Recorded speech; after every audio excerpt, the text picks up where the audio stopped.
কেন আসছে?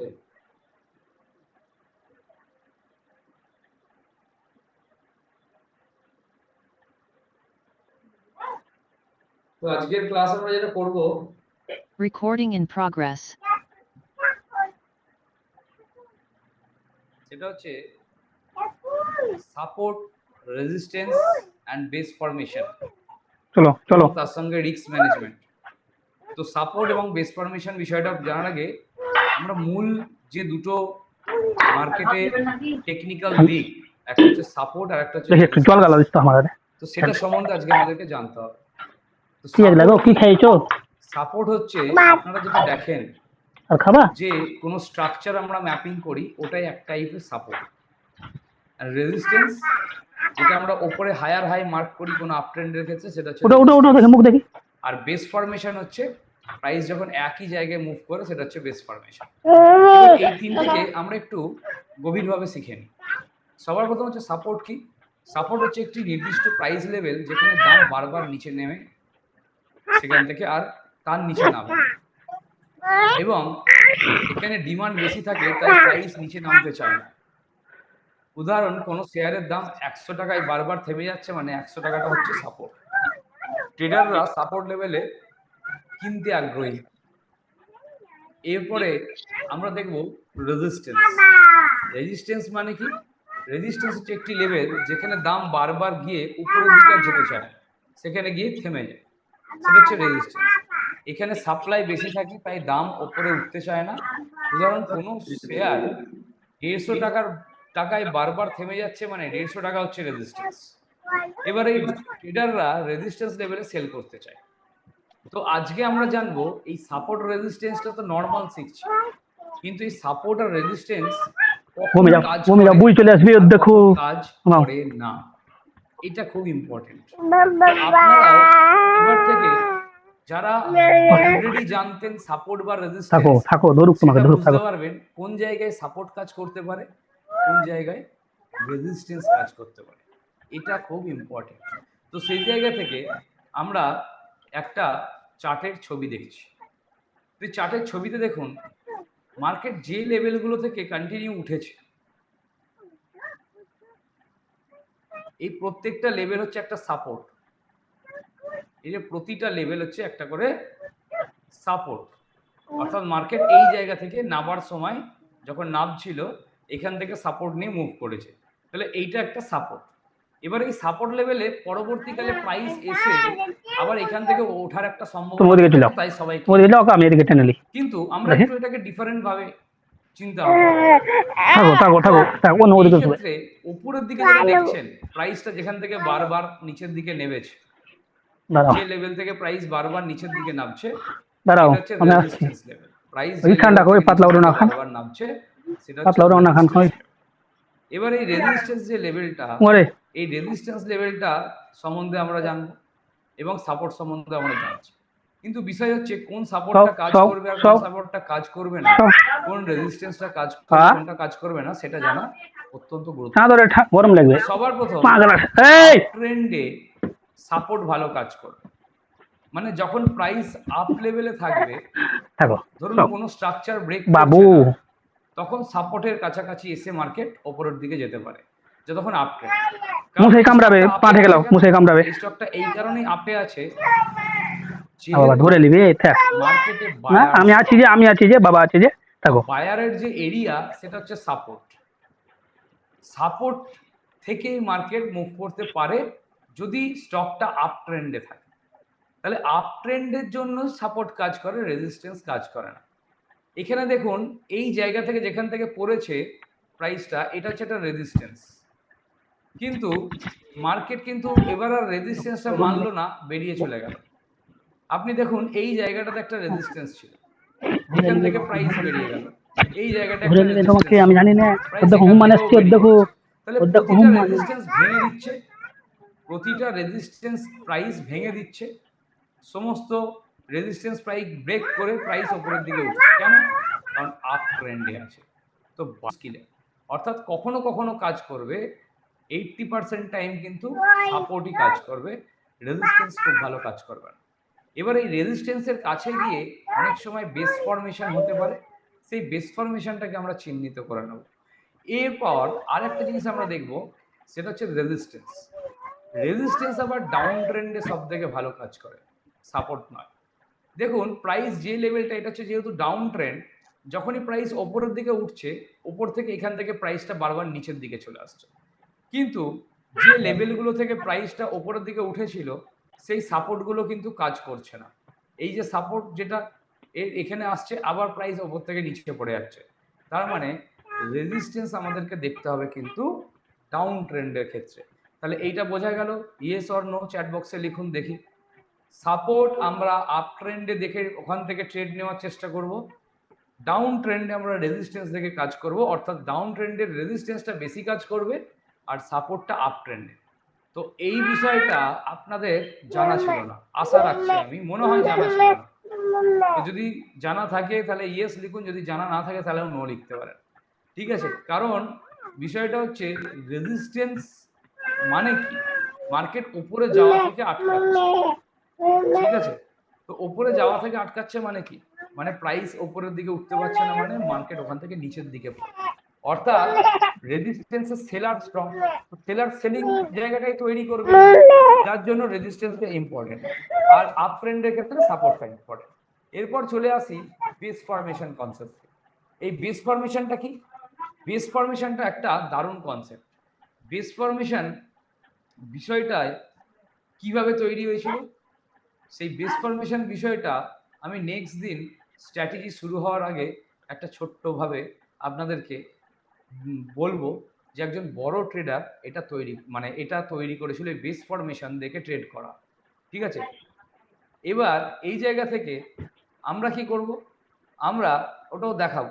তো ওই বেস ফরমেশনটা আগে দেখে নিই, তারপরে আমি ওটা দেখাবো। তো বেস ফরমেশন একটি নির্দিষ্ট লেভেলে প্রাইস কিছুদিন ধরে সাইডওয়েজ মুভ করে, এটি ভবিষ্যতে বড় মুভমেন্টের ইঙ্গিত দিতে পারে।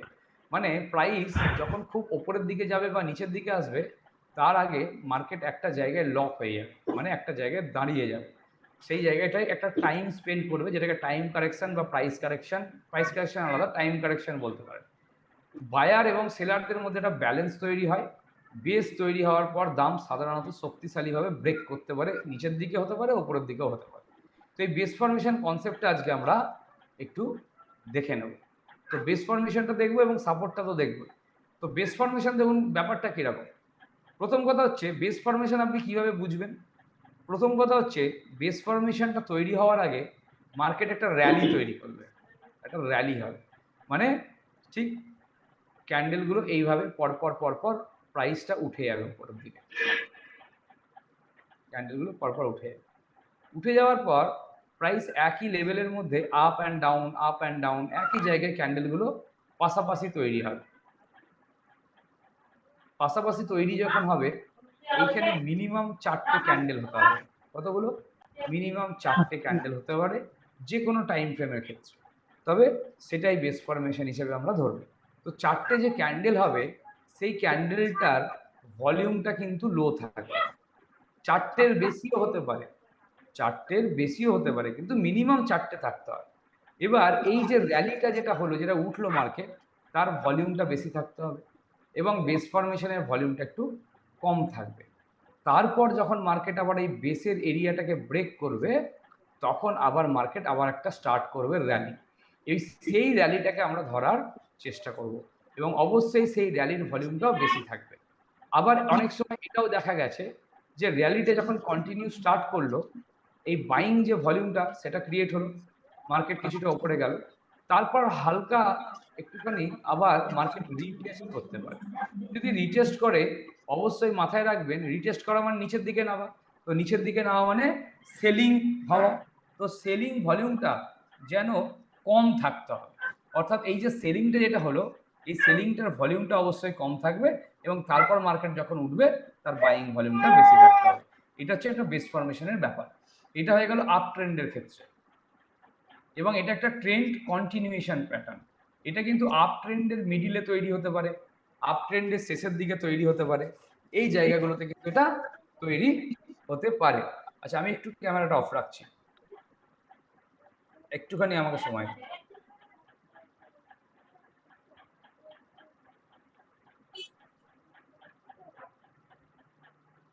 Recording stopped.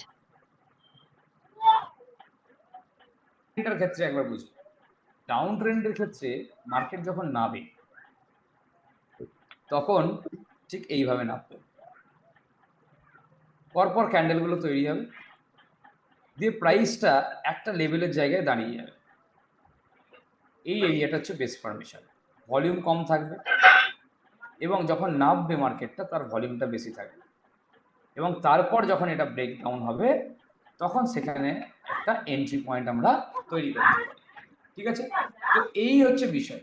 এবার এইটাকে আমরা যদি চার্টে দেখি, দেখুন এটা বুঝতে পারবো এই বিষয়টা কিভাবে দেখা যাচ্ছে। এটা দেখলে আশা করি বুঝে যাবে।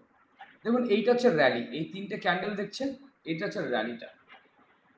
দেখুন ভলিউমটা বেশি আছে এখানটা, ঠিক আছে, এবং এই মুভমেন্টটা হওয়ার পর দেখুন ধীরে ধীরে ভলিউমটা কমে গেল। এইটা হচ্ছে বেস ফরমেশন, এটা মার্কেট বেস তৈরি করছে এই জায়গা থেকে, করার পর যখনই আবার ব্রেকআউট হলো আবার র্যালিটা স্টার্ট হলো এবং সেখানকার ভলিউম কিন্তু বেড়ে গেল। তো এইটা ইম্পর্টেন্ট, আমরা এই জায়গাতে এন্ট্রি প্ল্যান তৈরি করব, তার জন্য স্ট্র্যাটেজি আছে। সেই স্ট্র্যাটেজি কিভাবে অ্যাপ্লাই করতে হবে সেটা আমি নেক্সট ক্লাসে বলবো। আজকে আমরা শুধু এই বেস ফরমেশনটা দেখব আজকের ক্লাসটাতে, এবং রিস্ক ম্যানেজমেন্ট শিখে নেব, তার সঙ্গে কিছু সাইকোলজিক্যাল দিকগুলো চিন্তা ভাবনা করব। এরপর যদি এটা ডাউনের ক্ষেত্রে হয়, মার্কেট যখন নিচে নামবে তখন, মার্কেট যখন নিচে নামবে তখন এই যে এইটা হচ্ছে র্যালি, এই যেটা দেখছেন এটা হচ্ছে র্যালি। এই র্যালিটা যখন হবে তার ভলিউম অ্যাক্টিভিটি বেশি থাকবে, যখন বেস বানাবে তার ভলিউমটা কিন্তু অটোমেটিকলি কম হয়ে যাবে, এবং তারপরে যখন ব্রেক ডাউন হবে তখন মার্কেটের মধ্যে আবার ধীরে ধীরে সেলিং ভলিউমটা কিন্তু বেড়ে যাচ্ছে। তো এই বিষয়টাতে বোঝা গেছে। আগে বলুন ইয়েস অর নো, এরপরে আর একটা জিনিস আমি আপনাদেরকে বলবো। ক্লিয়ার? টাইম এনি টাইম, যে কোনো টাইম ফ্রেমে ক্ষেত্রে হবে দেখিয়ে দেবো আমি। জিনিসটা বোঝা গেছে কিনা আগে সেটা বলুন। ক্লিয়ার? ওকে, চলুন এবার আপনাদের মধ্যে এইটা বলে রাখি, ধরুন যে আপনারা জানেন মার্কেট যখন ওপরে যায়, কোনো স্টক বা ইন্ডেক্স ওপরে যায়, আমরা বাই করে প্রফিট করি। এটা কারা কারা জানেন না তারা তারা মিল লিখবেন যে মার্কেটে সেল করেও প্রফিট করা যায়, যে মার্কেট যখন নিচে নামে তখন সেল করে প্রফিট করতে হয়। এরকম কেউ আছেন? শুধু তিনিই লিখবেন মিল। আচ্ছা, তার মানে আপনারা আচ্ছা জানেন না।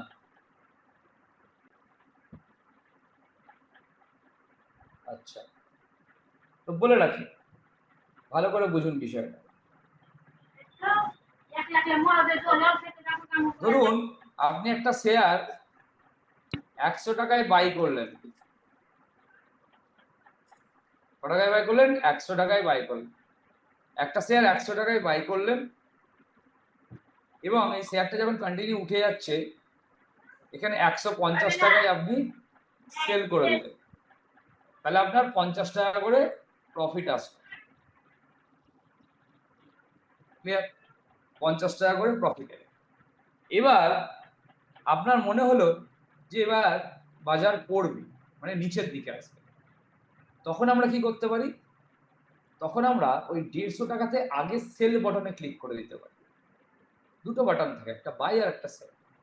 তো আগে আমরা সেল করে দিলে এবার যখন প্রাইস নিচের দিকে নামবে, ঠিক এই জায়গাটা, ধরুন এই জায়গাটাতে আপনি দেখলেন প্রাইস চলছে 150 টাকা, আপনার মনে হলো ওপরে যাবে না, প্রাইস আরো নিচে আসবে, আপনি কি করবেন? আগে এই রেড বাটন যেটা সেল থাকবে, আগে আমরা এই সেল বাটনটায় ক্লিক করব। ওটার ক্ষেত্রে বাই করছিলাম, এটা ঠিক উল্টোটা। সেল করলে কি হবে? প্রাইস যত নিচে পড়বে, আপনি যদি 150 টাকায় সেল করছেন এবং পরে 100 টাকায় ধরুন দামটা চলে এলো, 100 টাকাতে আবার এক্সিট করে গেলেন, তাহলে আপনার 50 টাকা করে প্রফিট হলো। বোঝা গেল? Yes or no? বোঝা গেছে? Yes or no? Clear everyone? Clear হয়নি? আচ্ছা আচ্ছা, যারা নো লিখেছেন তাদেরকে বলি, ধরে নিন নো লিখেছেন যারা, তারাই বলুন। ধরুন আপনার হাতে যে মোবাইলটা এখন আপনি আছেন, ক্লাস করছেন, আপনার কাছে যে মোবাইলটা আছে, সেই মোবাইলটার দাম হচ্ছে 10,000 টাকা।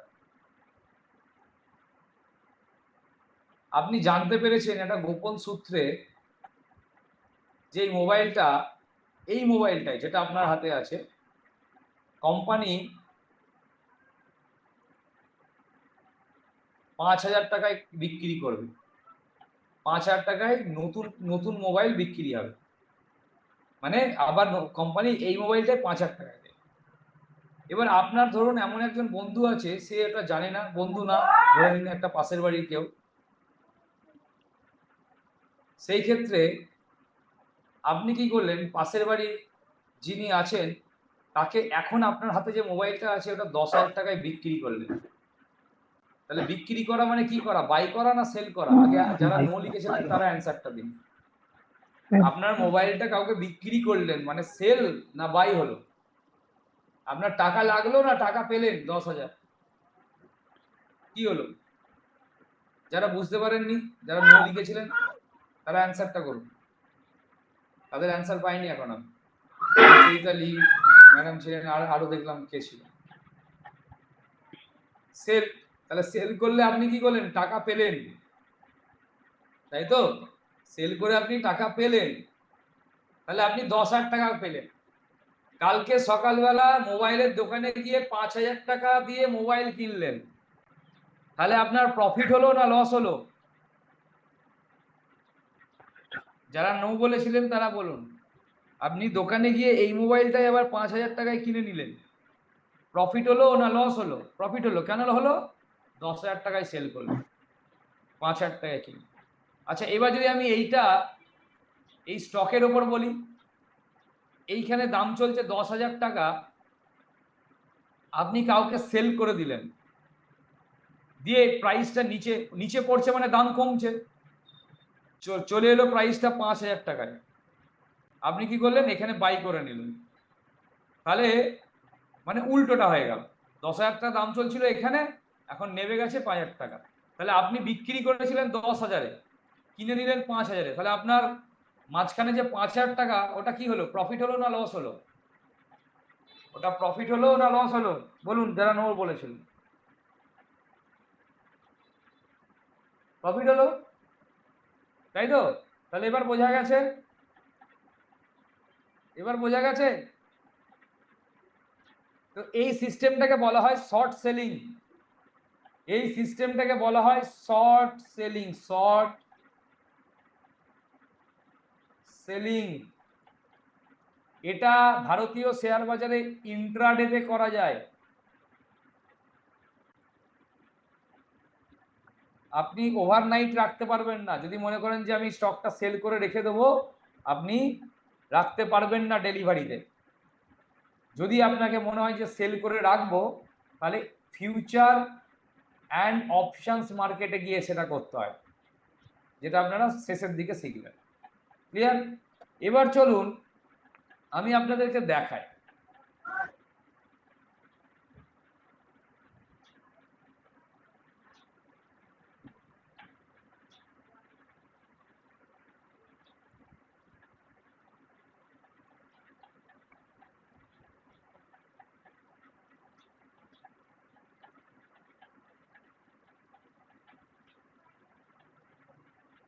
প্রথম কথা হচ্ছে সাপোর্ট রেজিস্ট্যান্সটা আমরা কিভাবে বুঝবো। ঠিক আছে, তো আমরা এখানে দেখতে পাচ্ছি মার্কেটে আমরা একবার হাইকেনেসি করে নিচ্ছি।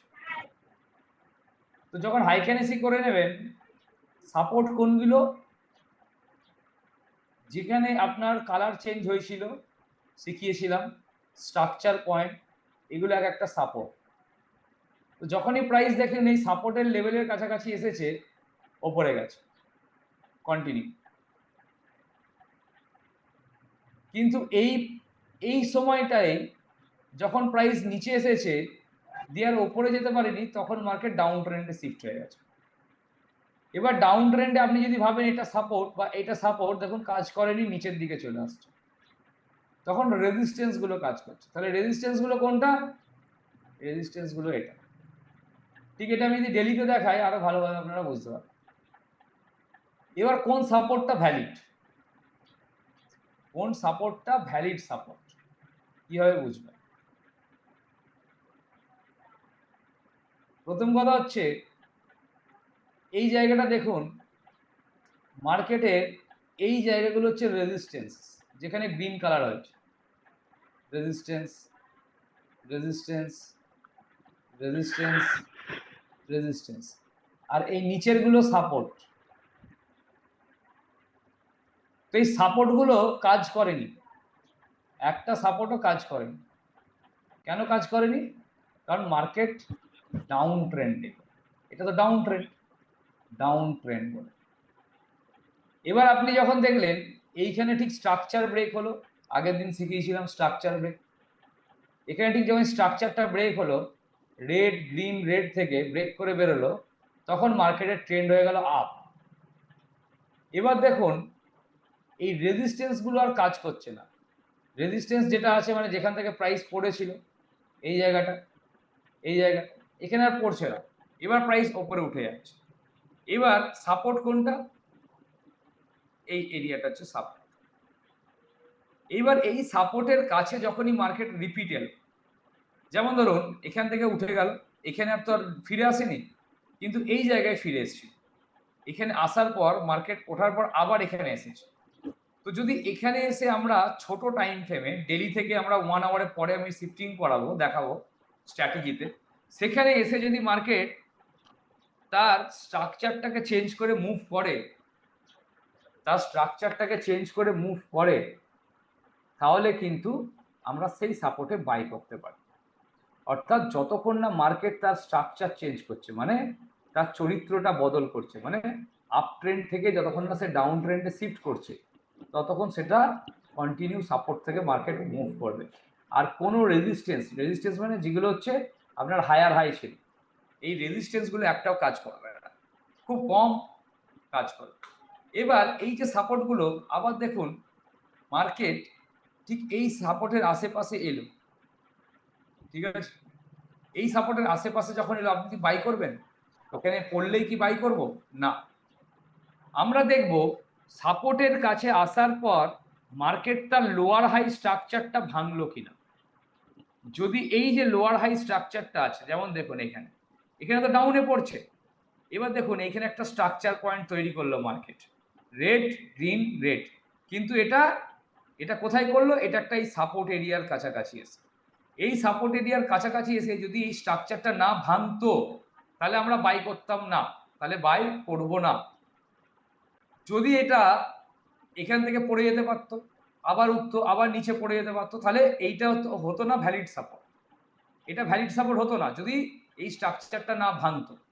যেহেতু এই স্ট্রাকচারটা ভাঙলো, এটা একটা ভ্যালিড সাপোর্ট হয়ে গেল, অর্থাৎ মার্কেট এর নিচে আর আসার সম্ভাবনা খুবই ক্ষীণ বা কমে গেল। ঠিক আছে, ক্লিয়ার? এই যে সাপোর্ট, এটা তো সাপোর্ট, এই এরিয়াগুলো তো সাপোর্ট, দেখুন এর নিচে আর আসেনি। কেন আসেনি? কারণ মার্কেট এই প্রথম সাপোর্ট এরিয়া থেকে ভেঙে চলে গেছিল। দেখুন এইখানটা দেখুন, আরো ভালোভাবে বুঝতে হবে, এটাও একটা সাপোর্ট। এই সাপোর্ট থেকে মার্কেট এই সাপোর্টে আসার পর মার্কেট যখনই তার স্ট্রাকচারটা চেঞ্জ করলো এখানে, তখনই এইটা হয়ে গেল ভ্যালিড। কিন্তু রিপিট আবার দেখুন এখানে আসার পর মার্কেট এটা ভেঙে দিল, তার মানে এটা ইনভ্যালিড সাপোর্ট। যখনই স্ট্রাকচার ভেঙে দিল মানে এটা ইনভ্যালিড সাপোর্ট। তারপরে এটা ফার্স্ট সাপোর্ট, সাপোর্ট 1, এটা সাপোর্ট 2, এবার সাপোর্ট 2 এর কাছে এসে দেখুন এখানে স্ট্রাকচার বানিয়ে ভেঙে দিল, তার মানে এই সাপোর্টটা ভ্যালিড সাপোর্ট। ক্লিয়ার? চলুন এবার দেখুন, ঠিক আছে, তো এইটা হচ্ছে ভ্যালিড সাপোর্ট, এইভাবে বুঝতে হয়। কন্টিনিউ। আবার দেখুন এখানে এইটা একটা সাপোর্ট এরিয়া ছিল, এই সাপোর্ট এরিয়াটার কাছে যখন মার্কেট আবার রিপিট এলো, আপনি কিন্তু বাই করবেন না, এই রেড ক্যান্ডেল দেখে বাই করবো না। আমরা কখন বাই করতে পারি? আমরা আগে দেখবো যে এখানে স্ট্রাকচারটা তৈরি হলো। এই যখন এখানে স্ট্রাকচারটা তৈরি হলো আমরা এখানে স্ট্রাকচারটা একটু ম্যাপিং করে নেব ঠিক এইভাবে। যখন এখানে ম্যাপিং করে দেখলাম ব্রেক করেছে তখন আবার আমরা এন্ট্রি করতে পারি, কিন্তু ডাইরেক্ট এখানে পড়ছে বলে কোনো ক্যান্ডেল প্যাটার্ন দেখে করা যাবে না। অনলি ফর স্ট্রাকচার ব্রেক হলে সাপোর্ট লেভেল থেকে তবেই আমরা কিন্তু করতে পারি। ঠিক আছে, এরপরে চলে আসি বেস ফরমেশন। দেখুন বেস ফরমেশন আমরা নর্মাল ক্যান্ডেলে দেখব। সবার প্রথম আপনারা যেটা দেখবেন বেস ফরমেশন সেটা হচ্ছে উইকলি বা মান্থলি ক্যান্ডেল। উইকলি বা মান্থলি ক্যান্ডেল কেন বলছি, এটা আপনাদের জন্য আই সেট হবে, চোখটা আপনাদের বুঝবে বা বুঝতে আপনাদের কিন্তু সুবিধা হবে। কিরকম, দিস ইজ বেস ফরমেশন। এই জায়গাটাতে আপনি কিভাবে বেস ফরমেশনটা দেখবেন, এইটা হচ্ছে র্যালি, এখানে ভলিউমটা নেই, ঠিক আছে, এখানে ভলিউমটা নেই, তো আমি এরপরে আমি অন্যগুলোতে দেখিয়ে দিচ্ছি। ঠিক আছে, তো এটা দেখুন, এটা হচ্ছে র্যালি, ঠিক আছে, 1 2 3 4, এটা হচ্ছে র্যালি। এবার এইখানে 4টে ক্যান্ডেল নয়, কিন্তু র্যালিটা যত খুশি হতে পারে, 4টে ক্যান্ডেল কোনটা দরকার, 1 2 3 4, অর্থাৎ এইখান থেকে যে পাশাপাশি ক্যান্ডেল শুরু করলো এইটা হচ্ছে 4টে ক্যান্ডেল। তো এইটা একটা বেস।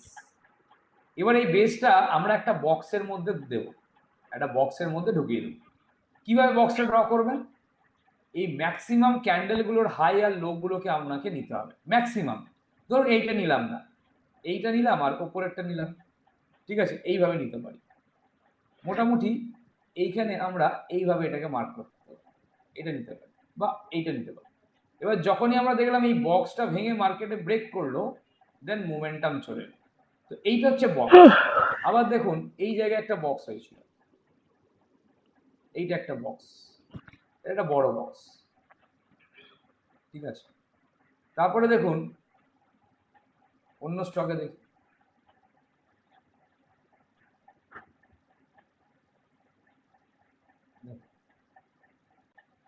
চারটে ক্যান্ডেল। বক্সটা কোথা থেকে নেবেন, বক্সটা নেবেন বাঁ দিকে টুলবারে আসুন, এখানে একটা ব্রাশ অপশন আছে, এই ব্রাশ অপশনের উপর ক্লিক করুন। ক্লিক করে এখানে রেক্ট্যাঙ্গেলের উপর ক্লিক করুন, করে এই জায়গা থেকে এইভাবে বক্সটাকে ড্র করুন। এটা হচ্ছে বক্স। যেমন এখানে দেখুন টাইটান এখন বক্স বানিয়েছে, এটা বড় বক্স, দেখুন এটা সাইড বেস এরিয়া, এটা হচ্ছে বক্স, ঠিক আছে। তারপরে আসো, এইটা আপনারা করলে কি হবে, যে কোনো টাইম ফ্রেমে করা যাবে। এখন আইটা সেট করুন, আমি যদি এটা 15 মিনিটে নিয়ে যাই না, অসুবিধা আপনাদেরই হবে। এখানেও করা যাবে, আমি দেখিয়ে দিচ্ছি 15 মিনিট। এটা হচ্ছে একটা বক্স,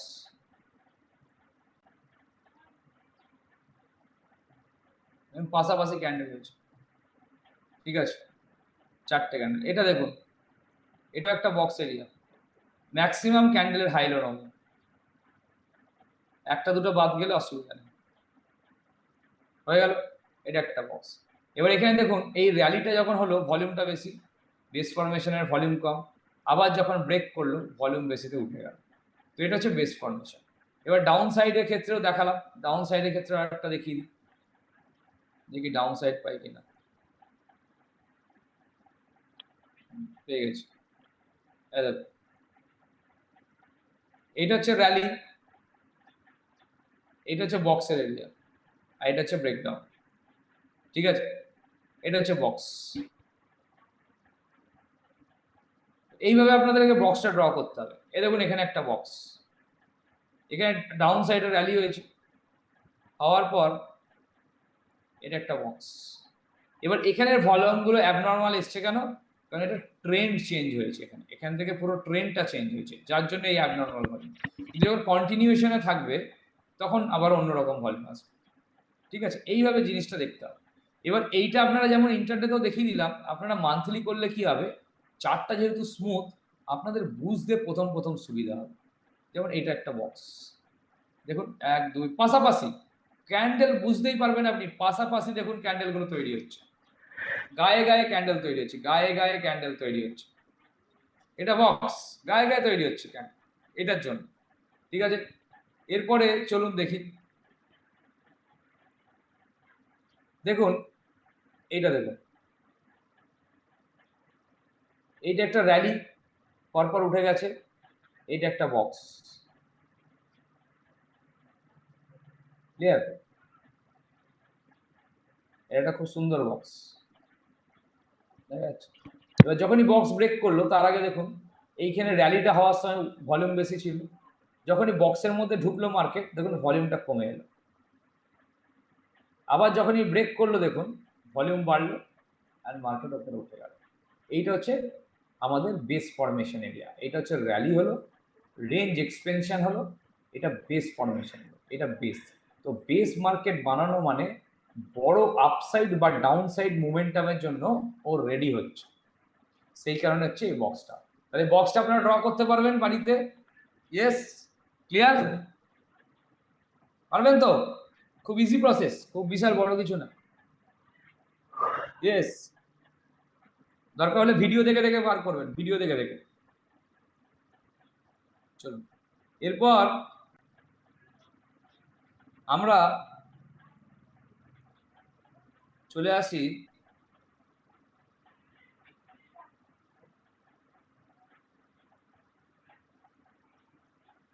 নেক্সট,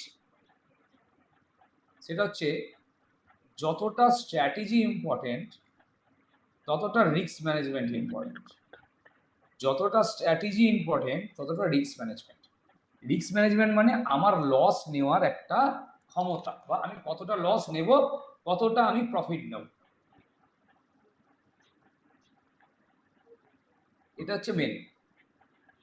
এবার এই জায়গা থেকে রিস্ক ম্যানেজমেন্ট মানে কি? রিস্ক ম্যানেজমেন্ট মানে হলো আপনি ট্রেডে কতটা ক্ষতির ঝুঁকি নিতে প্রস্তুত সেটা আগে থেকে নির্ধারণ করা এবং সেই অনুযায়ী ট্রেড প্ল্যান তৈরি করা। মানে রিস্ক ম্যানেজমেন্ট কেন গুরুত্বপূর্ণ? প্রতিটা ট্রেড কিন্তু আপনাকে লাভের গ্যারান্টি দেয় না, মানে এখানে 100% আপনার হবে না কিছু। ক্ষতি নিয়ন্ত্রণে না রাখলে অ্যাকাউন্ট একদমই শেষ হয়ে যেতে পারে। দীর্ঘমেয়াদে টিকে থাকতে হলে রিস্ক নিয়ন্ত্রণ সবচেয়ে জরুরি, এটা খুব ইম্পর্টেন্ট। এবার রিস্ক ম্যানেজমেন্টের উপর আমি একটা আপনাদেরকে গল্প বলি, চলো একটু চাটে নিয়ে যাই দিয়ে গল্পটা বলি। ঠিক আছে, ধরা যাক এখানে আপনি দেখতে পাচ্ছেন জাস্ট একটা বক্স করলাম, আর এখানে এইভাবে এটাকে ভাগ করে দিলাম,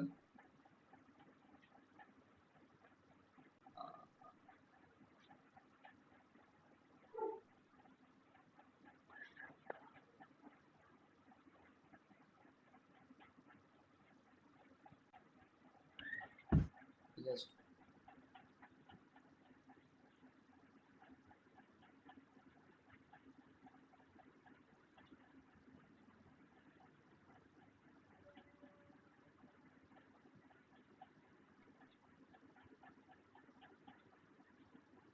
এইভাবে ধরুন একটা বক্স করলাম, কেন করছি বলছি।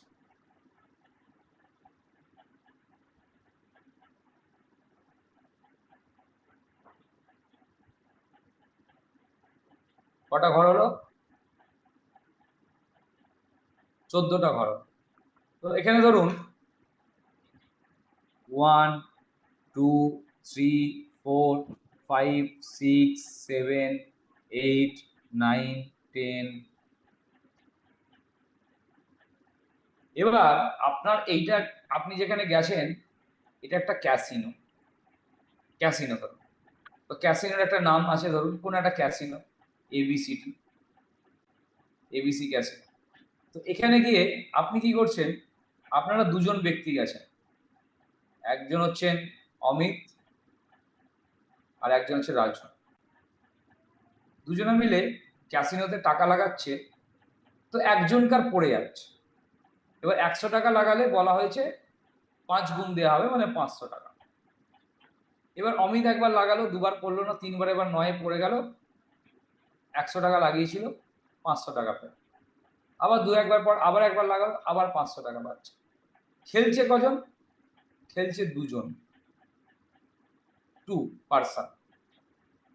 এবার বলুন তো এতে কি এই এবিসি কোম্পানিটা লস হচ্ছে? Yes or no? দেখি আগে কি বলছে সবাই।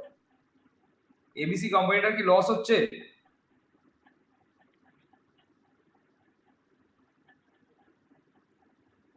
যারা ইয়েস বললেন তারা ঠিক বলেছেন, নো বলেছেন যারা ভুল বলেছেন। স্বাভাবিক ব্যাপার। যারা নো লিখেছেন তারা আগে ভাবুন, আপনি কোম্পানির মালিক, আপনাকে দিচ্ছে 200 টাকা আর নিচ্ছে 1000 টাকা, তাহলে আপনার কি প্রফিট হচ্ছে? লাগাচ্ছে তো 200 টাকা, 100 টাকা, আবার প্রফিট হচ্ছে। কেন হচ্ছে?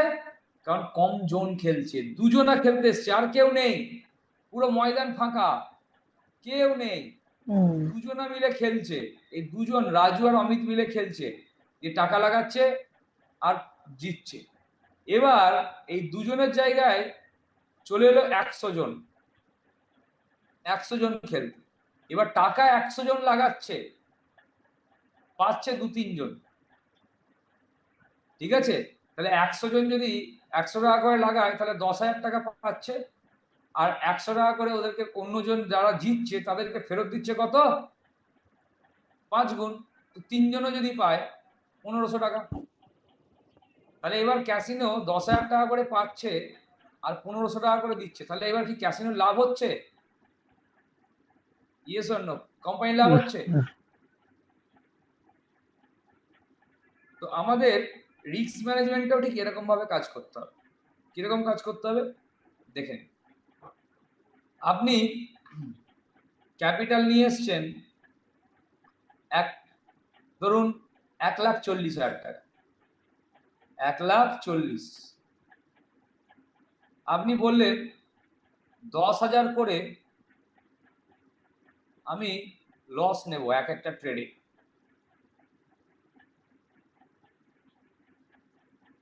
10,000 করে নেব, পার ট্রেডে আমার লস হবে 10,000।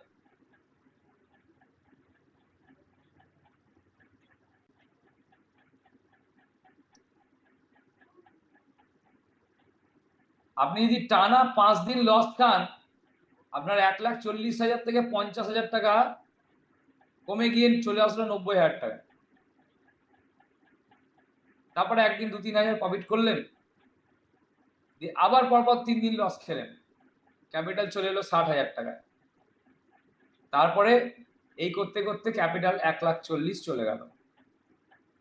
কারণ আপনি এই ক্যাপিটালটার যে ভাগটা করেছিলেন সেটা আপনার ভুল ছিল, আপনি 10,000 করে ভাগ করেছেন।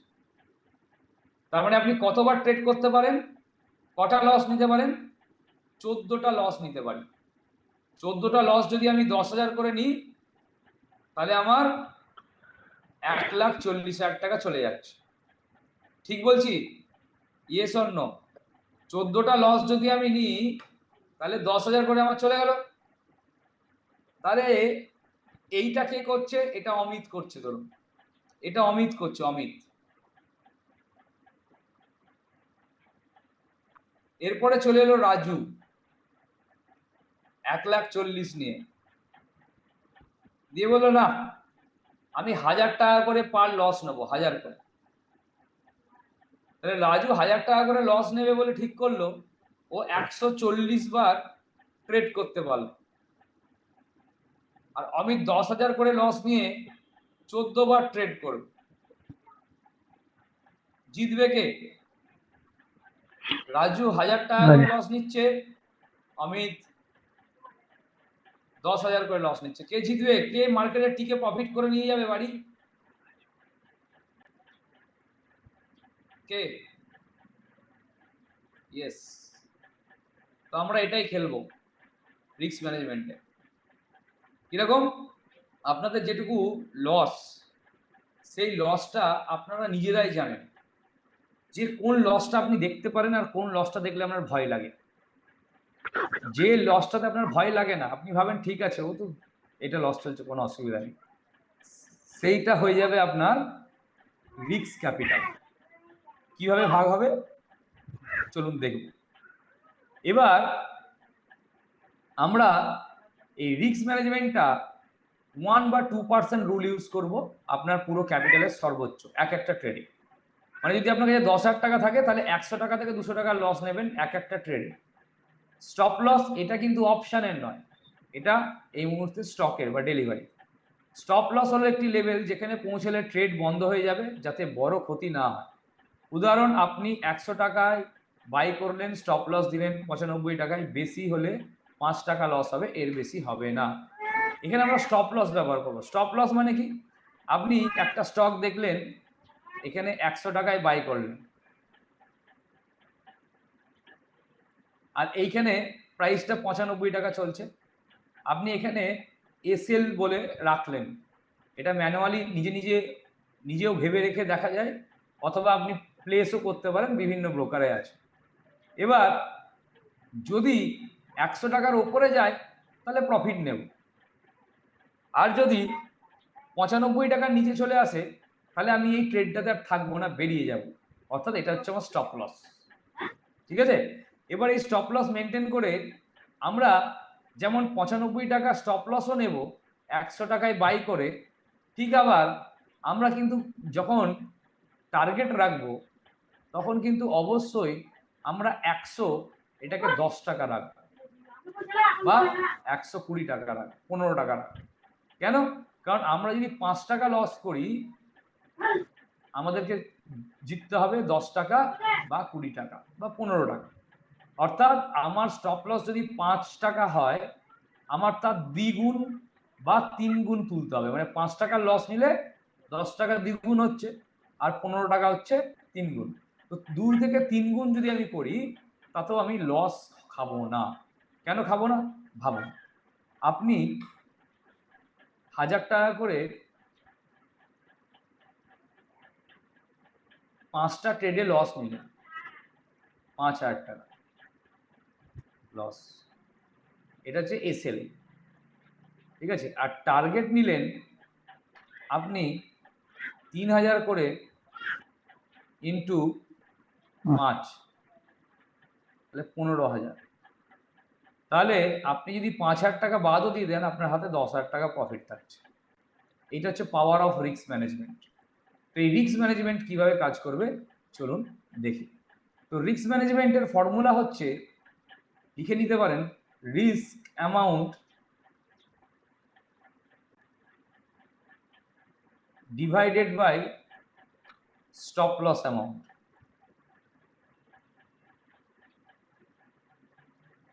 সমান কোয়ান্টিটি।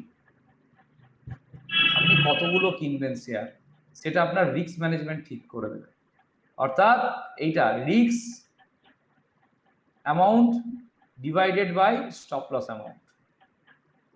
ঠিক আছে, এটা লেখা হয়ে গেছে। চলুন এবার আমরা দেখে নিই একবার। সবার প্রথম আমি একটা স্টকে আসছি,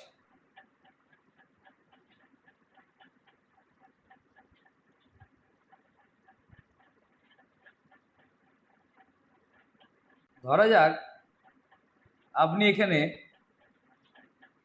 বাই করছেন, সেটা এটাই পরে দেখাবো। ধরা যাক আপনি এখানে বাই করছেন, ঠিক আছে, বেস ফরমেশন হয়েছে দেখেছেন, আপনি এখানে বাই করছেন।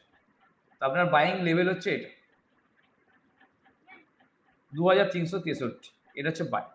এবার আপনি কত কোয়ান্টিটি নেবেন সেটা তো জানেন না, কতগুলো নিলে আপনার রিস্ক ম্যানেজমেন্ট ঠিক থাকবে সেটা তো আপনার জানা নেই। তো এটা কে ঠিক করে দেবে? এটা ঠিক করে দেবে আপনার রিস্ক ম্যানেজমেন্ট। কি করব, আমরা ধরে নিচ্ছি যে ক্যান্ডেলটায় ঢুকলাম, ধরা যাক আমরা এই ক্যান্ডেলটায় ঢুকছি, আমরা এই ক্যান্ডেলটায় ঢুকলাম, এইখানে ক্যান্ডেলটায় আমরা ঢুকলাম, এই ক্যান্ডেলটা, এই ক্যান্ডেলটার নিচে আমরা একটা স্টপ লস রাখলাম এই জায়গাটায়। তাহলে আমাদের এন্ট্রি কোথায় হলো? আমাদের এন্ট্রি ধরুন হলো এখানে, এটা হচ্ছে এন্ট্রি পয়েন্ট। আমাদের স্টপ লস কোথায় হলো? আমাদের স্টপ লস হলো এই জায়গায়। এবার আমরা যখন এন্ট্রি করছি 2363-তে আমরা স্টপ লস রাখছি, তাহলে আমাদের এই এন্ট্রি থেকে স্টপ লসে কত পয়েন্ট হচ্ছে সেটা বার করবো কিভাবে, এইটার সাথে এটাকে মাইনাস করে দেবো, তাহলে বেরিয়ে যাবে। তো তার জন্য আপনাদেরকে অত ক্যালকুলেট করার দরকার নেই। এইখানে চলে আসুন, এই নিচের দিকে দেখুন একটা স্কেলের মতো আছে, এই স্কেল মেজারমেন্ট টুলস, এই স্কেলটা নেবেন। স্কেলটা নিয়ে ঠিক এন্ট্রি পয়েন্ট থেকে নিচের দিকে টানুন। দেখুন এখানে লেখা আছে 184 মাইনাস, মানে আপনার স্টপ লস হচ্ছে 184 টাকা। তাহলে এটা কি অ্যামাউন্ট, এটা হচ্ছে স্টপ লস অ্যামাউন্ট। এবার দরকার আপনার রিস্ক অ্যামাউন্ট। রিস্ক অ্যামাউন্ট কত? রিস্ক অ্যামাউন্ট হচ্ছে যেটা আপনি ঠিক করছেন। আপনি মনে করলেন আমি 1000 টাকার বেশি লস নেব না, তাহলে আপনার রিস্ক অ্যামাউন্ট হয়ে গেল 1000 টাকা। আপনি মনে করলেন আমি 500 টাকার বেশি লস নেব না, তাহলে আপনার রিস্ক অ্যামাউন্ট হয়ে যাবে 500। তবে 1000 ধরেই এগোচ্ছি, তাহলে 1000-এর সাথে ভাগ করতে হবে 184 কে। ঠিক আছে, এবার ক্যালকুলেট করুন। 1000-এর সাথে 184 ভাগ করুন। 1000 আপনার রিস্ক অ্যামাউন্ট, 184 আপনার স্টপ লস। 1000 ডিভাইডেড বাই 184, তাহলে আপনি এই কটা কোয়ান্টিটি বাই করতে পারবেন? আপনি 5টা কোয়ান্টিটি বাই করতে পারছেন। এবার এই 5টা কোয়ান্টিটি নেওয়ার পর আপনার টার্গেট কত হবে? 184 দ্বিগুণ। ঠিক আছে, তো 184 দ্বিগুণ হচ্ছে প্রায় 360-এর কাছাকাছি। তার মানে আপনার টার্গেট থাকবে প্রায় এই লেভেল। এইটা হচ্ছে আপনার টার্গেট এরিয়া, এবং এটা আমরা এই জন্য একটা টুলস আছে, এটা আমি পরের দিন দেখি। মানে আপনি স্টপ লস যদি এখানে নেন, আপনার টার্গেট থাকবে এটা, বা তার থেকে আরেকটু ওপরে যেটা 1:3 হবে সেটা। এতে কি হলো, এই স্টকটা যদি এখন নিচে পড়েও যায়, আপনি 1000 টাকার বেশি লস করতেই পারবেন না। আপনি স্টপ লস যেখানেই রাখুন, আপনি 1000 টাকার বেশি লস করতেই পারবেন না, কারণ রিস্ক ম্যানেজমেন্টটা ওইভাবে সাজানো আছে। ক্লিয়ার? এবার আমরা যেমন এটা শিখলাম, এর সঙ্গে সঙ্গে কিছু সাইকোলজিক্যাল টিপস দিই আপনাদেরকে। প্রথম হচ্ছে ট্রেডিং সাইকোলজি, এটা খুব ইম্পর্টেন্ট। এটা বেশিরভাগ ক্ষেত্রে ইন্টারডে ট্রেডিং বা যে কোনো সুইং এর ক্ষেত্রেও লাগে, ইন্টারডেতে বেশি লাগে, এটা কাজে লাগে। সবসময় আমি দেখবেন সকালবেলা একটা প্ল্যানিং দিই, আমার একটা প্ল্যান থাকে। তো আপনাদের একটা প্ল্যান থাকা জরুরি। আজকেও যেমন ট্রেডিং ছিল, ট্রেডিং এ একটা প্ল্যান ছিল। সেখানে প্রথম ট্রেডটায় আমার লস হলো, সেকেন্ড ট্রেডটায় প্রফিট করে বার করে দিলাম ওভারঅলে। তো ট্রেডিং এর জন্য 1 নম্বর একটা প্ল্যান ফলো করুন, নাম্বার 1। ঠিক আছে, দ্বিতীয় হচ্ছে লোভকে কন্ট্রোল করুন। যাদের অসুবিধা হয়েছে, বুঝতে পারেননি, আমি কোশ্চেন অ্যান্সারে হাত তুলবেন, হ্যান্ড রাইজ করবেন, আমি নিয়ে নেব। লোভকে কন্ট্রোল করুন। কিভাবে করবেন? আপনি মনে করুন যে আমার ট্রেডিং থেকে ইনকাম করার দরকার নেই, এটা মনে করুন, কিছু করতে হবে না, এটা শুধু মনে করুন যে ট্রেডিং থেকে ইনকাম করুন। তাতে দেখবেন আপনার লোভটা কমে যাবে। আমি ট্রেডিংটা শিখছি, যে প্রফিট হলে হবে, না হলে না হবে, এই মনোভাব যদি আনতে পারেন, তাহলে কিন্তু আপনার লোভ অনেক কমে যাবে এবং আপনি সঠিক সঠিক ট্রেড নিতে পারবেন। 3 হচ্ছে ভয়কে জয় করুন। কিভাবে ভয়কে জয় করবেন?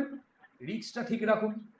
প্রথমে যদি অতিরিক্ত লস করে ফেলেন, তাহলে ভয় লাগবে ট্রেডে ঢুকতে, তো ভয়কে জয় করুন।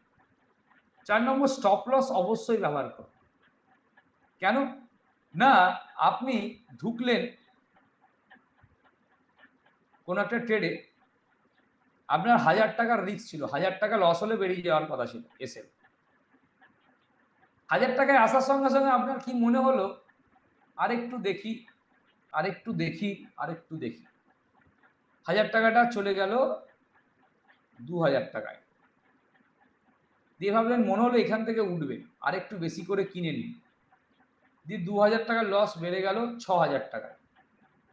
তাহলে বলুন, আপনি তো জানেন না মার্কেট কতটা নামতে পারে। তাহলে এইখানে 1000, 6000 আর 2000 কোনটাতে বেরিয়ে গেলে আপনার ভালো হতো? 1000 টাকায় বেরিয়ে গেলে ভালো হতো, আশা করি, তাই তো? ইয়েস, আমি কি ঠিক বলছি? 1000 টাকায় বেরিয়ে আমরা অন্য স্ট্র্যাটেজি সাজিয়ে বা অন্য স্টকে ঢুকে এই 1000 টাকাটা রিকভার করে ফেলতে পারতাম। তাই তো? এই জিনিসটা ব্যবহার করতে হবে। তারপরে ৫ নম্বর, ওভার ট্রেডিং করবেন না। আপনি দেখুন আমার লাইভ সেশন গুলো দেখুন, ২ থেকে ৩টে ট্রেড সারাদিনে। তারপরে ব্যাস অফ। তাতে লস হোক প্রফিট হোক। আপনি দেখবেন আমার ভিডিওতে প্রফিট তো আছে বেশিরভাগটাই, কিন্তু লসও আছে। তো যেদিন লস হয় আমার সেই লসের ভিডিওটা খুলে খুলে দেখবেন। ঠিক আছে? ওখানে দেখবেন আমি ২টো ট্রেডের পর আর ট্রেড করলাম না, বললাম আজকে আর ট্রেড করব না। ঠিক আছে? তাহলে কি হবে? লসটা রিকভার হয়ে যাবে। এটা ইম্পোর্টেন্ট। এরপর হচ্ছে রেকর্ড রাখুন। একটা ট্রেডিং জার্নাল তৈরি করুন। মানে এন্ট্রি কোথায় হলো, টার্গেট কতটায় ছিল, স্টপ লস কত পয়েন্টে আছে, ঠিক আছে? আপনি কোন স্টক বাই করলেন সেটা লিখে রাখুন। এগুলো। কোন টাইমে, কোন ডেটে বাই করলেন। তারপর হচ্ছে নিজেকে সময় দিন। প্রতিদিন ট্রেড করতে হবে এমন মানসিকতা স্টেবল না থাকলে বিরতি নয়। মাঝে, মাঝে একটু বিরতি নিন এবং রিয়েলিটি চেক করুন। ট্রেডিং দিয়ে রাতারাতি বড়লোক হওয়া যায় না। এটা একটা স্কিল যেটা আপনি লাগাতার আপনার জীবনে একটা সঠিক জায়গায় পৌঁছে দিতে পারেন। এই হচ্ছে সিস্টেম। এগুলোকে ফলো করে যদি এগোন তাহলে আশা করি আপনাদের অনেকটা বেটার হবে। ঠিক আছে? তো এইভাবে জিনিসটাকে ফলো করে কাজ করা শুরু। Recording এবার stopped. একটা কথা বলি, আপনারা যদি কেউ কোনো কোশ্চেনস থাকে বুঝতে পারেননি, স্টপ লস দেখিয়ে দেবো কিভাবে নিতে হয় স্ট্র্যাটেজি সেশনে দেখিয়ে দেবো। ঠিক আছে? আচ্ছা, এরপর যদি কারোর কোনো কোশ্চেন থাকে হ্যান্ড রাইজ করে নিন। আমি ক্যামেরাটা অফ করে দিই।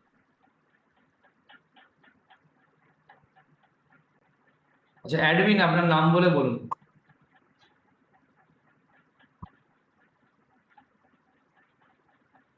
বলুন, বলুন।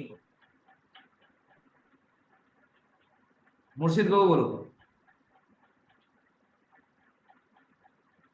মুর্শিদ মোল্লা বলুন। হ্যাঁ, আপনার ভয়েস ব্রেক হচ্ছে। আপনি যেখানে নেটওয়ার্কের প্রবলেম আছে। বলুন। আপনি শুনতে পাচ্ছেন? হ্যালো এটা শোনা যাচ্ছে, বলুন। স্যার, বলছি আপনি একটা চার্টের মধ্যে স্যার ওই যে lemon lemon trees hotel sir, ওই যে স্টক আছে স্যার, ওই স্টকের মধ্যে একটু ঢুকুন, আমি বলছি স্যার। আমি স্যার ওই যে lower lower low, lower high, higher high, higher low sir, এই জায়গাটা স্যার না আমি বুঝতে পারিনি, কিন্তু আজ সকালবেলা যখন ট্রেড নিয়েছিলাম, তো ইন্টারডেতে ট্রেড নিয়েছিলাম স্যার। ঠিক আছে। হুম। আহ এটা নিয়েছি আর ওলাতে নিয়েছিলাম, তো স্যার এটাতে লস করে গেছি আমি, লেমন টিতে স্যার। হ্যাঁ, এটাই এটা আমি লস সাইড করে বেস গেছি। আছে। হ্যাঁ স্যার। এটা তো সাইড বেস আছে। স্যার এইটা সাইডে স্যার, আমি প্রথমে ডে ফ্রেমে যাই স্যার, প্রথমে ডে অন ডে টাইম ফ্রেমে। হুম। তো অন ডে টাইম ফ্রেমে স্যার একটু জুম ইন করুন স্যার, মানে মানে একটুখানি ছোট করুন ওটা। হ্যাঁ স্যার, মোটামুটি আমার এখানে মনে হলো যে যেহেতু এসবিএস ক্যান্ডেল যেটা আছে না স্যার, যেটা ওই এসবিসি ক্যান্ডেল, হুম। তো স্যার এখানে তো একটা এসবিসি ক্যান্ডেল আছে, তাই তো? এবং হুম। যতটুকু আমি দেখলাম। না, এটা তো এসবিসি নয়। এটা হ্যাঁ স্যার। নর্মাল। এটা এসবিসি ক্যান্ডেল নয়। স্ট্রং বডি ক্যান্ডেল এটা নয়। স্ট্রং বডি ক্যান্ডেল এটাকে বলে। এটা এসবিসি ক্যান্ডেল। ও স্যার, এই যে এসবিসি ক্যান্ডেলটা তো স্যার এইটা। হ্যাঁ, আপনি ভিডিওটা দেখুন রিপিট করে এসবিসির একবার। আচ্ছা। তো স্যার ওলাতে একবার একটু যান স্যার, ওলাতে আমি এটা লস করে গেছি, কিন্তু অল্প লস নিয়েছিলাম। আমি এখন আর দেখবো না। আমার কাছে পরিষ্কার কথা হচ্ছে, আপনাদেরকে আমি এখন স্ট্র্যাটেজি শেখাইনি, আপনারা ইন্টারনেট ট্রেডিং করছেন কেন? আমি এগুলো এরপরে শেখাবো, তারপরে শুনবো। এখন আমি শুনবো না আজকে। আপনার যদি কোনো ক্লাস নিয়ে প্রবলেম থাকে বলুন, আমি অবশ্যই শুনবো। না স্যার, অ্যাকচুয়ালি আমি যেটা নিয়েছি, মানে আমি ওই যে ট্রেন্ডের উপরে যেটা এসবিসি ক্যান্ডেল স্যার, ওই আমি এসবিসি ক্যান্ডেলটা চেক, মানে লাইভ মার্কেটে স্যার, অ্যাকচুয়ালি তখন বলতে গেলে যে ঠিক আছে এসবিসি ক্যান্ডেল এইটা হতে পারে, মানে এইটা মানে এইটা আমার মনে হচ্ছে, কিন্তু স্যার এইটা এসবিসি ক্যান্ডেল না, দেখুন স্যার, ওই যে ওপরে প্রথম চারটে ক্যান্ডেলের নিচে যে লম্বা একটা গ্রিন ক্যান্ডেল, ওইটা এসবিসি ক্যান্ডেল না? এইটা? না, না, ওর নিচেরটা, ওর নিচেরটা। হ্যাঁ, এই নিচেরটা এসবিসি, কিন্তু এটা নয়, এটা নয়। না, ওটা না, তো ওটার সাথে তো হ্যাঁ, ওপরের তো দিকে এটা দেখে আপনি ইন্টারনেটে কি করে করলেন? এইটা দেখে ইন্টারনেটেড কি করে করলেন? হুম? এটা এইটার সাথে ইন্টারনেট কি সম্পর্ক? আপনার কি মনে হলো এটা আর আজকে আবার একটু তৈরি হবে? না না, একটা তো কি নিশ্চয়ই তো কিছু ভেবেছেন? স্যার ওই যে মানে মানে এসবিসি ক্যান্ডেলটা তো মানে ওই যে হায়ার হায়ার লো যেটা আছে, তো হুম। নিচের দিকে সাপোর্ট নিয়ে মানে একটা নিয়েছিল স্যার, সাপোর্ট রেড ক্যান্ডেলের। তো ওইটা আমি আমার ওই আর কি করা আছে স্যার, আমি আপনাকে বলছি। মানে আমি ওই স্যার আমি অ্যাকচুয়ালি বলছি না কিনা যে আমি একটু আমাকে আমি আমি আপনাকে বলছি স্যার। বেশি না স্যার, মাত্র 29 টাকা লস নিয়েছিলাম। ঠিক এবার আছে, কিন্তু আপনি কি দেখে নিলেন? কি মনে হলো? আমি সেটা ওটা- জানতে চাইছি। এখানে আর কি কি ইন্ডিকেটর ইউজ করলেন? আর কি দেখে মনে হলো? কত না না মিনিট স্যার, টাইম ফ্রেমে নিলেন? প্রথমে আমি ডে টাইম ফ্রেমে নিয়েছিলাম স্যার, তারপরে ভুলভাল গিয়ে এগুলো, এগুলো আমি শুনবো না। আমি ওরকম শেখাবো না। আমার সিস্টেমে আসুন, তারপর আমি শুনবো। ঠিক আছে? এই সপ্তাহটা ট্রেডার করবেন না। ঠিক আছে? সোমবার আপনাদের ক্লাস হবে। সোমবার, মঙ্গলবার, বুধবার, বৃহস্পতিবার ইন্টারডে শেখাবো। আপনি তারপর আমায় বলবেন কোনো problem. One day time frame দিয়ে কখনো ইন্টারডে ট্রেডিং হয় না। এটা হচ্ছে মূল ব্যাপার। ঠিক আছে? তো আমি আপনাকে আপনার ভালোর জন্যই বললাম, ক্যাপিটালটা বাঁচিয়ে রাখুন, ট্রেডিং করার সুযোগ পাবেন। ঠিক আছে? ওকে, স্যার ঠিক আছে ঠিক আছে ওকে, ওকে। ঠিক আছে স্যার, গোলাম থ্যাংক বাবু বলুন, গোলাম মোস্তফা বলুন। আচ্ছা, ওই সেলিং ব্যাপারটা বুঝতে পারলাম না। সেলিং ব্যাপারটা মানে আমরা যেমন বাই করছি সেরকম বাই করে প্রফিট হলো, আমরা এক্সিট করে দিলাম, বেরিয়ে গেলাম, তাই তো? বাবা বাবা হুম। বাবা মাছ সেলিং হ্যাঁ ব্যাপারটাও কি সেরকম যে আমি বিষ্ণু পারো যখনই বিষ্ণু মানে পারো ভাইয়া মার্কেট রেট পড়বে আমি সেলিং হ্যাঁ, করে নিয়ে একই জিনিস। তারপরে দুদু বাবু দেখবো না বাবু এই যে এখানে বাই এবং আইও সেল আইও অপশন আছে তো। হ্যাঁ এবার যাও আপনি যাও উপরে উঠলে বাই করেন, হ্যাঁ দিয়ে কমে গেলে আপনি এক্সিট দরজা করে লাগা হবে দেবেন। রে হ্যাঁ আচ্ছা, আমি যেটা মানে গোদামালায় বুঝছি স্যার, যেটা আমরা আমি যেমন নিফটিতে পুট বাই করছি, কল বাই করছি, সেরকম সিস্টেম ওইটাই নাকি? ওই টাইপের একদম, ওই টাইপের। ওখানে পুট তো কল তো একটা ইনস্ট্রুমেন্ট, ওটা নয়। এখানে ডাইরেক্ট এই সেল অপশনটাতে ক্লিক করলে আপনি সেল করতে পারবেন ইন্টারনেটে, আচ্ছা দিয়ে 3:30-এর মধ্যে বেরিয়ে যেতে হবে। এখানে সেল অপশনে ক্লিক করে কোয়ান্টিটি বসালে, দিয়ে সেল করে দেবেন। অটোমেটিকলি দেখবেন এবার মার্কেট যত নিচে নামবে আপনার প্রফিট হবে, উঠলে লস হবে, নিচে নামলে প্রফিট হবে। ঠিক আছে? আচ্ছা গৌতম বাবু বলুন। হ্যাঁ স্যার, বলছিলাম আমার তো ক্লাসগুলো এর আগের ক্লাসগুলো হয়েছে, কিন্তু দুটো ক্লাস আমি মিস্টেক করেছি, সময়ের অভাবে আমি করতে পারিনি। তো স্যার আচ্ছা, বলছিলাম ভিডিওগুলো তো আমি পাচ্ছি না। ম্যামকে আমি ফোন করেছিলাম, হ্যাঁ, ম্যাম বলছে মেল আইডির কি প্রবলেম আছে, নতুন করে মেল আইডি ক্রিয়েট। তো স্যার হ্যাঁ, এটা হ্যাঁ, যদি হোয়াটসঅ্যাপ, আপনার ভিডিও যখন পাঠানো হচ্ছিল আমি ছিলাম, আপনার ভিডিও যাচ্ছে না। ঠিক আছে? হ্যাঁ আচ্ছা, তো স্যার এটা যদি মানে হোয়াটসঅ্যাপে পাঠানো যেত। না, হোয়াটসঅ্যাপ পাঠানো যায় না। এত বড় ফাইল হোয়াটসঅ্যাপে যায়? 1 ঘন্টার ভিডিও, 1 নম্বর। দ্বিতীয় কথা হচ্ছে ওটা হোয়াটসঅ্যাপ পাঠানো যায় না। ওটা- আপনি আপনি একটা নতুন একটা ইমেল অ্যাড্রেস ক্রিয়েট করে নিন এটার জন্য। ঠিক আছে? ঠিক আছে ঠিক আছে দিয়ে দিন, তাহলেই তো হয়ে যাবে। হয়ে যাবে। আপনার ওটা তো ঠিক যাচ্ছে আছে। না, আপনার মনে স্ক্রিনশটও পাঠিয়েছিল, দেখবেন। হ্যাঁ, স্ক্রিনশটটা পাঠিয়েছিল। যাচ্ছে না, দেখেছেন ছিলাম। ঠিক আছে? স্যার এটা ভ্যালিডিটি কতদিন পর্যন্ত থাকে ভিডিওটার? ভিডিওটা যারা আমাদের ফায়ার থেকে আমাদের লিঙ্ক থেকে অ্যাকাউন্ট ওপেনিং করে কাজ করবে তাদের জন্য লাইফ টাইম, আর না হলে এই কোর্সের মধ্যে 1 বছর। ও আচ্ছা আচ্ছা আচ্ছা, ঠিক আছে? ঠিক আছে, কালকে স্যার মেল আইডি তৈরি করে আমি পাঠিয়ে দেবো। হ্যাঁ। আচ্ছা, শান্তন দাস বলুন, সনাতন দাস, আনমিউট অপশন গেছে সনাতন বাবু আপনার কাছে। চিরঞ্জিত দাস বলুন। হ্যাঁ স্যার, হ্যাঁ বলুন। শুনতে পাচ্ছেন? বলছি ওই যে যেটা সাপোর্ট ব্যাপারটা বললেন, হ্যাঁ, ধরুন একটা শেয়ার আপ মুভমেন্টে আছে, হ্যাঁ, তো আমি ধরুন একটা সাপোর্ট ক্রিয়েট করলাম, সাপোর্ট 1, সাপোর্ট 2, হ্যাঁ, দুটো করলাম। হ্যাঁ। তো সেক্ষেত্রে সাপোর্ট ওয়ানটা ধরুন ভেঙে গেল, তারপরে গো আমি শেয়ারটাকে হোল্ড করে রাখবো নাকি সাপোর্ট টু অব্দি দেখবো? না, যদি সাপোর্ট ভেঙে যায় আপনি হোল্ড করবেন কেন? ওখানে আমাদের স্টপ লস থাকবে। আমি তো এখনো স্ট্র্যাটেজি শেখাইনি, স্ট্র্যাটেজি তো স্টপ লস ইউজ করি। ঠিক আছে? আচ্ছা আচ্ছা।